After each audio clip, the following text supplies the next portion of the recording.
আমাদের বাসায় দুইটা বিড়াল, এটা হচ্ছে আমাদের হানি, হাত মেলাও, ছোট বাচ্চা। আর একটা আছে, ওটার নাম হলো বানি, এটা খুবই ছোট। এই যে আর একটা, এটা হলো বেশি দুষ্টামি করে বেড়ায়। আমরা একটার নাম রেখেছি হানি, একটার নাম রেখেছি বানি। এটা হলো বানি, এটা ছোট, আর এটা হচ্ছে হানি। হানি মানে একটা কার্টুন ছিল, দুইটা বিড়াল ছিল, বিড়াল দুটা কিউট ছিল, এই জন্য ওদের নামের সাথে নাম মিলাই রাখছে হানি এবং বানি। এর একটু বড় বিড়াল, এই যে চলে এসেছে দুইটাই। যখনই এক জায়গায় হয় দুটাই মারামারি করে বেড়ায়, কখন চুপচাপ বসে নাই, যে শুরু হয়ে গেছে মারামারি।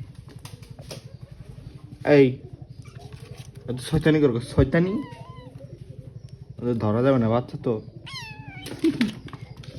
পরে হিসুর দিলে পরে আবার ইঞ্জেকশন নিতে হবে। এই যে বেশি দুষ্টু এরা।